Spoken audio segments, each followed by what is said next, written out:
What do you think of when you think of Clock Tower?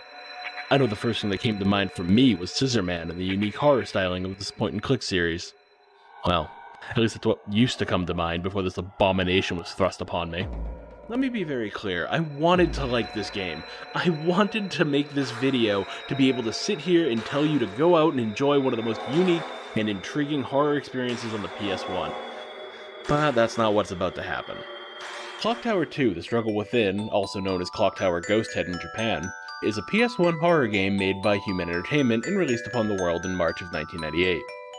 Following the success of Clock Tower on the PS1, series director Hifumi Kono was asked to develop the third installment of the series. Kono felt that the previous game had wrapped things up pretty well, leaving little to work with, so he declined to make another game. Human Entertainment, on the other hand, decided they would just make another game without Kono, which has led to us all suffering the Maxwell curse.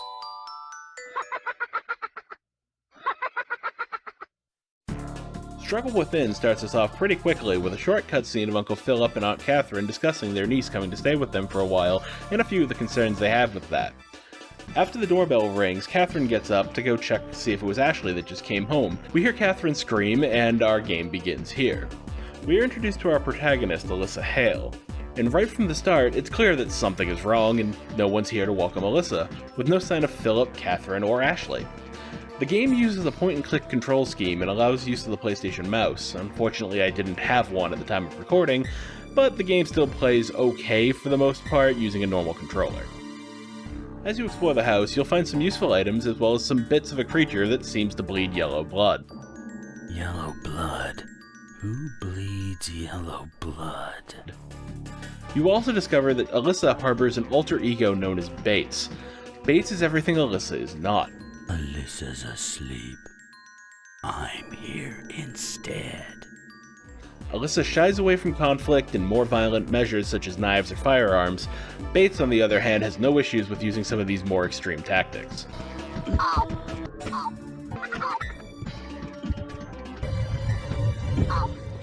Bates is the result of the supposed Maxwell curse that afflicts Alyssa and his now possessed Stephanie, the youngest daughter of the family. As you explore the house trying to figure out what's going on, Stephanie will be sure to hunt and harass you at any given opportunity. As you progress through the game's 3 stages, you will face various other enemies such as zombies, serial killers, and a possessed suit of armor, to name a few. These enemies will chase you until you find a way to deter them. With Alyssa, this means bonking them on the head with a nearby object, or just hiding from them until they lose you. Bates requires you to find a firearm or shoot them in the face before moving on with his life, as he cannot use the improvised weapons and hiding spots that Alyssa can. This becomes extremely tedious as enemies in the later parts of the game become extremely frequent and weapons become scarce. While this game has some glaring flaws and problems that we'll get into in more detail later on, there are some things that the game actually does quite well. The first thing worth mentioning is the soundtrack's actually pretty good and far exceeds my expectations after seeing the rest of the game. The music does a fair job of setting the tone and keeping you on your toes, though there are a few points where the music just seems to stop, and while I think that's supposed to make you feel uneasy, it just kind of feels empty. The voice acting, while nothing to write home about, is actually surprisingly good for the time, especially when you compare Clock Tower 2's voice acting to other popular games at the time, such as Resident Evil or House of the Dead. Clock Tower in this case comes out looking like a star. It's okay, I'm not gonna hurt you. I'm just a newspaper reporter. A newspaper reporter? Yep, I'm Doug Bowman. Pleasure's mine. The visuals and overall presentation of the game are also pretty decent, especially during the opening cinematic. During gameplay, there is never any doubt of which character you are since Bates has a very clear purple aura around him, and the cursor also changes to make sure you know which one you are. This may seem like a fairly obvious thing to have as a game mechanic, but I'm scraping the bottom of the barrel here as far as compliments go. The only other thing I can say about this game that I honestly enjoyed was the characters, most notably Bates and his voice actor. Bates' voice actor delivers each line with such ruthless efficiency and just about the right amount of sass. Bates is honestly the best part of this game and the only reason anyone should even consider playing it. That creature out there. What is it? Don't want to answer, huh? If you're not gonna talk, then I'll kill you. So you might be thinking, if I like Bates so much, where did it all go wrong? Well, honestly, right off the bat. You are met with a series of illogical progression and nonsensical events that in no way tie into each other. Oftentimes, completing seemingly inconsequential tasks will have a dramatic effect somewhere else in the level. For example, this door on the balcony is locked right at the start of the level, but after you find a message written on a sink in a bathroom, that door is magically unlocked without any indication that it changed. These types of events are fairly frequent throughout the game, resulting in you having to scour the entire level from top to bottom for anything you can interact with every time you see a new event. To make this even more tedious, certain events can only be interacted with depending on whether you're Alyssa or Bates. As a direct result of this mechanic, if you ever get stuck, and you will need to search through the entire level once as Alyssa and once again as Bates, until you find what you need to activate the next random nonsense event to progress the story. When I say that the events are utter nonsense, I mean there's no way in hell anyone could have figured out the hospital without a guide or beating their head against a wall for hours. In the hospital, you will encounter a crazed doctor who will strangle you to death if you click on him as Alyssa.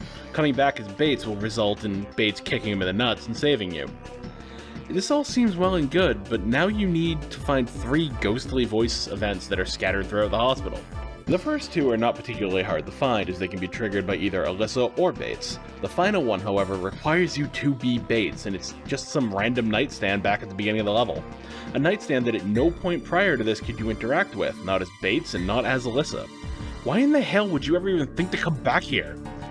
To somehow even make this make less sense, once you've activated all 3 voices, you have to go back to that crazed doctor as Alyssa, again, to get strangled by him. Again. Last time it killed you, this time someone's gonna shoot the doctor from off screen and save you. There is no logic imaginable that could lead you to guessing that path of progression. Once you finally piece all of this together and move into the final level of the game, which the only excuse for its existence I can come up with is sheer malice, upon beginning the final level, I immediately found myself lost. Finding the only door that I could go through led into a courtyard where I found a pool of blood. But if I inspected the pool of blood, I would get a suit of armor dropped on me, killing me immediately and getting ending G. I spent the next couple of hours trying to figure out where I was going wrong and what I was supposed to do. In this time of me looking around, I found 2 hints.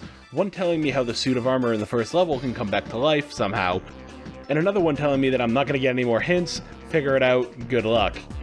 After a while of wandering around finding doors that I couldn't interact with, I decided to look it up on the internet. What I discovered is this is the end of the game for me.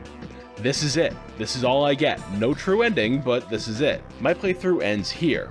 Why, you might ask? What did I do to seal my fate this way? Well, as it turns out, I didn't click on the samurai armor in the first level of the game.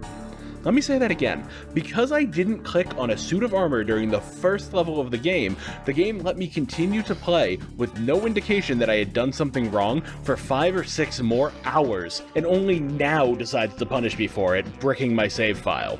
This is pure malice of game design, and I don't care enough to start over, so I'm not going to. If for some masochistic reason you still want to play this game after all I've shown you, then you're on your own. I tried to warn you, man, this game just isn't fun. If you really want to see how this game plays out, go check a Let's Play or something. Don't do this to yourself. Fuck this shit, I'm going to bed. Everyone must die.